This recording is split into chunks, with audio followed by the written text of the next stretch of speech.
Allah fambe di puna duma de mo fo fengele ibi ju apero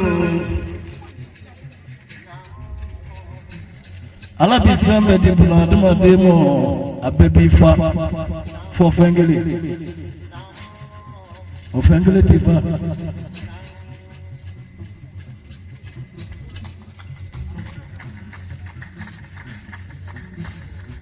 Mozawi Musa mwenyeza jeno hagli benyana ki hagli kabonga peta mama ini su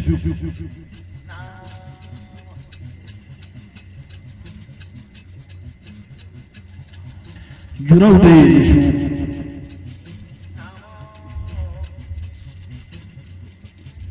sana ngoro Musa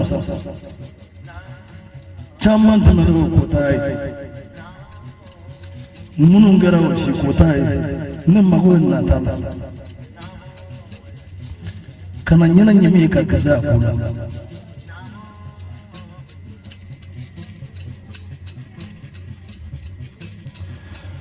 Musa jebile kallo bona la jebile kallo bona buna dama don ke tufe ka onge momi ka fa fla bayira seleketa ona kota ona mi finete odone sha wuliki yongo mbanya fi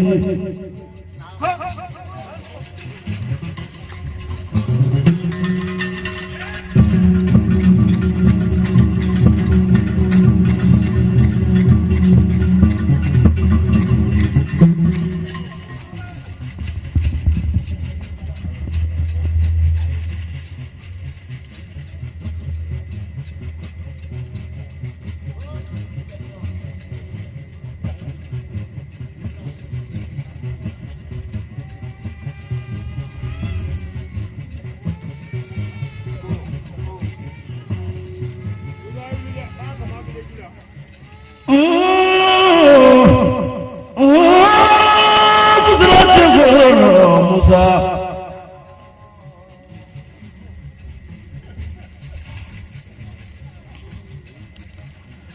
baradona Musa nabi bahal ladiga korolena elaga korolena sowa Allah tuzu korole utizakata kumorotu umasane ngajaman tsare bana edo tai koro edo tai amu yedimi sanu ye dozo akala ne kana fayo kasron bi nafa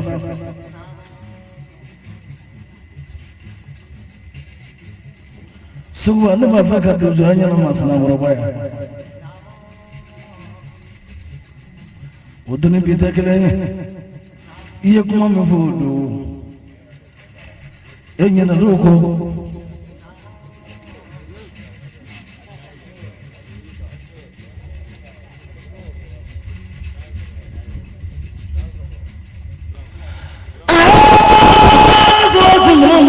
Musa ini dugumato fone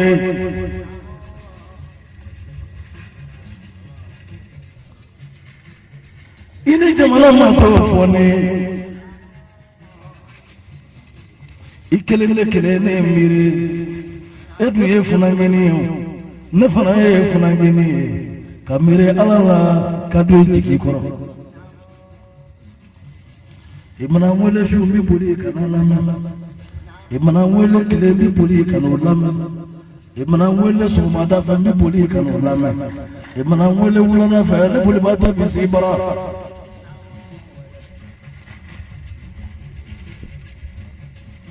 odona ndini mo chamando yene takatari ne temba jufu kuma minde nana nonje iwe kono bene kono Musa ne mabba ero munyi dese munyi sala emi mire go bibese ima do gojo manyi ko alaga nyi ko jo manyi ini shu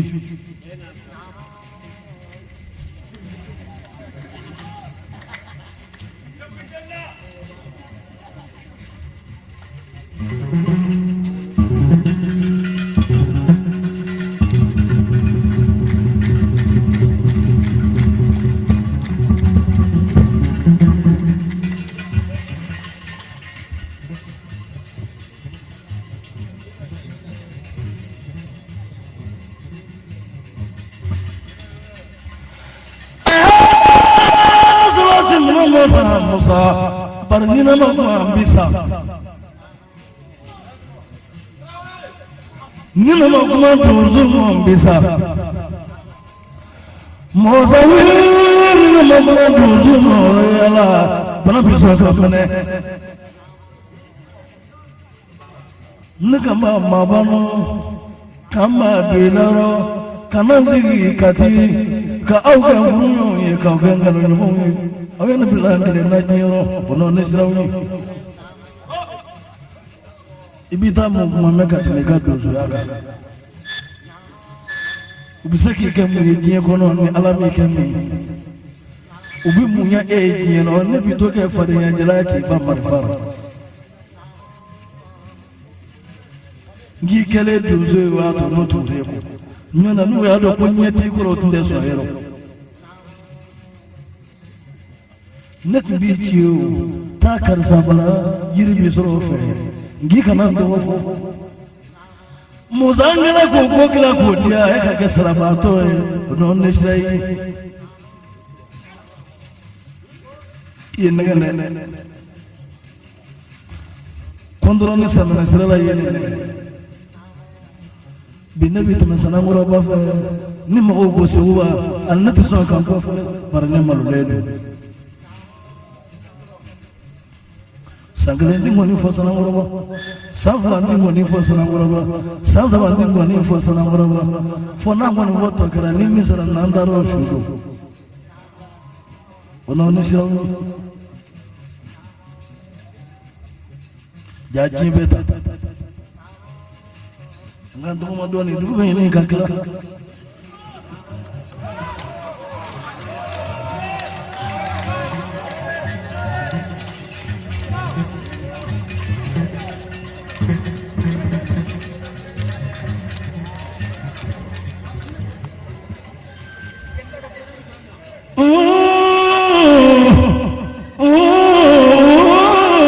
nasra moya nabi le kasra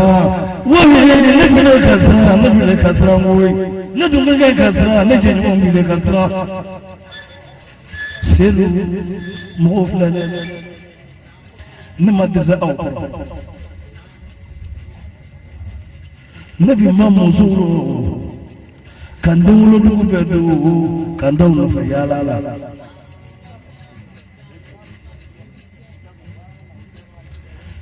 Moza aka ne gbadero ja shibire ka brindio dengelembe ne bolo nyero nyo beke dozo mungo olubila mana lo sibu muzogoro kana to fuare yala no ne sirawni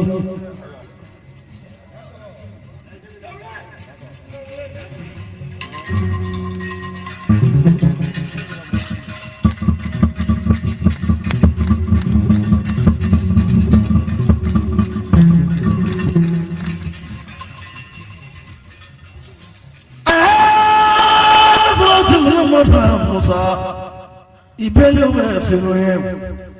oluma ne bla logele ibele weseno ubile wele samwasa shefla katate kuna kataka nganya naje ko alni fendaro kangata nyonye woni jigifa nangangere ila done moti maboje yambala ka kuma nangangere ila musa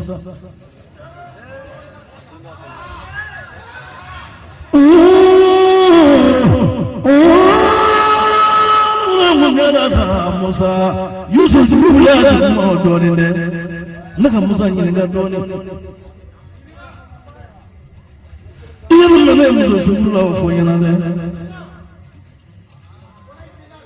isi ga ro ko mo di Musa sulu do no fe fo yana Musa ne mo gila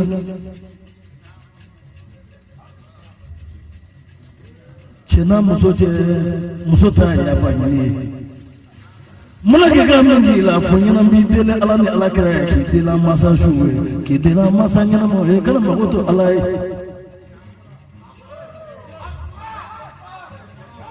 nyonde manga ne jamba ni woro mozani na jamba ni dura ala bi so ka kitanje ka so amaselara ni mo mungila ni bane shuwe fa mo ne afonyana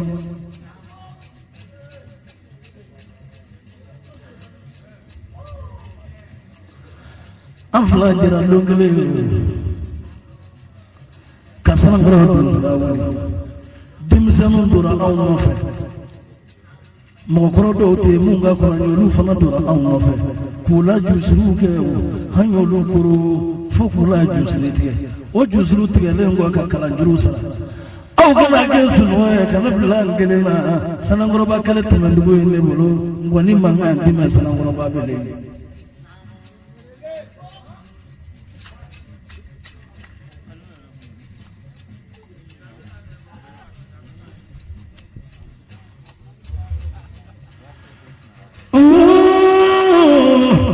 marfa kale kana beyiri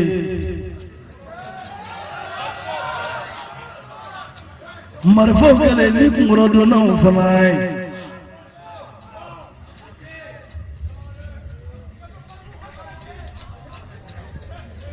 ndala marfa ka sokono amana boka josara bada wala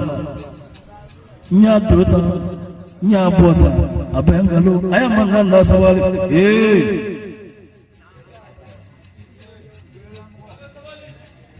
ay kuma lamna de sanangoro musa yali kele ka banje ne ko nda kelendo yali ganga kelendo iba fa kelenga banga sigino mo ka furu ni moni kam no o kadi wanu kadi urota ba shetu ba bakroni do ba nakuna kila sire jeni fa malo ni gotena ndiga to fa pasilo watanela nakuna ka fini fa ibulu fana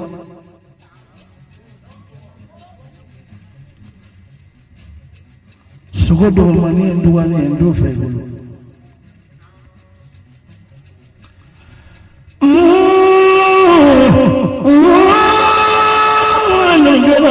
amefurukura fikira sokula tabela mama mabila moyaro yele lahara kelele tunzui ndifaga ndibo ngambiyani ibije wajja koya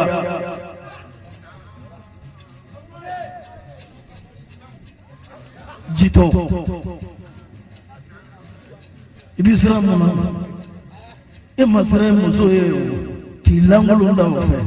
ibisra ne kono ye mungilembela nino mungila musa munyike fuare ye nduro nyeroba imani nyibenge ulada olu hende tigitu ni suboye ibine tigite ka bonti gikoro ka blangelena nino mungila fami ne fabura sana moroba ne ka kenga kasi nyinyi bige ngulu jiti musa oho nabi kasi toni ay mamalu yane obi ni ga ngulu wono obone musa ibi banero nano ngila ngika funyama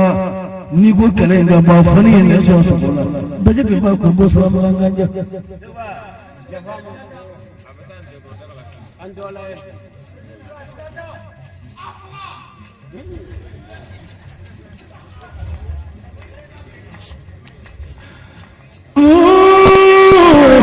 Muna matigera jero na mafi na gini mko mwana jangiki haki bila moya sana ngo mwana gebi moya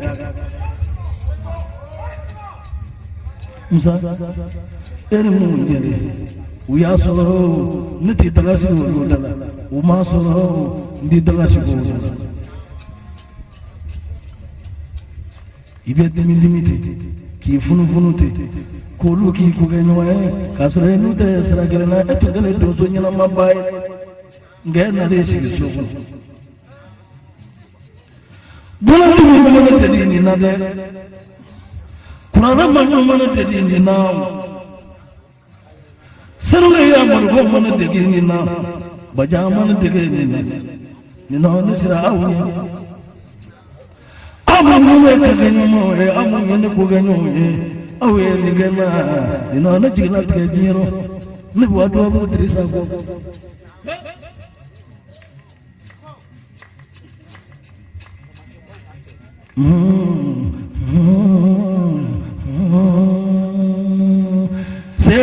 nebulu de janjuro nebulu kita munya kana kono la dunzu ifete ndo ningi nango dunzu be sirala ya dunzu ite sirala ni ya dunzu ene filala nalo mari ene filala dado mbele eno ne sira ko mano mo fle ko fela ba e ko te mode ngando ma doni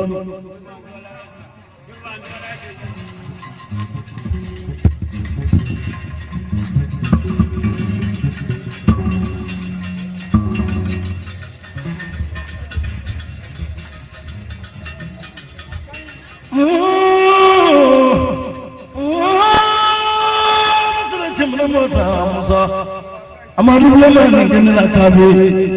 Amadu lemani genela kabe ataya to wajibu tenda nimba cha Amadu lemani genela kabe Amadu lemani jamfade afaiti ya mendo anje kasa aji kitafa fenda feo fuite Amadu bulu nga Amadu horoi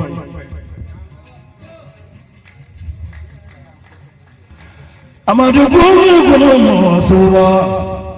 kumujara okota kumaja okota kefa ma sokoma ni Amadu bulu mulu bisa yafsa ya nuri jache afani dabali tefe yiri tebulu Musa be tigiye fomi ni kan ka to sororo nala to ga ko di mo jero no yiga marfa ni banoro isu gubi talara ito ko bitu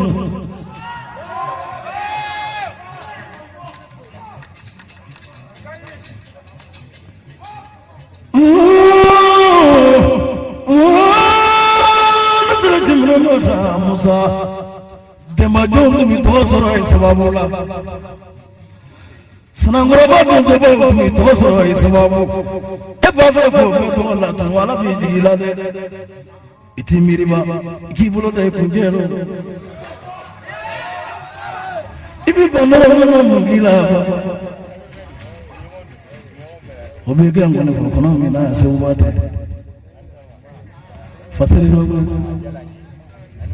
fasiri keleme ba si bro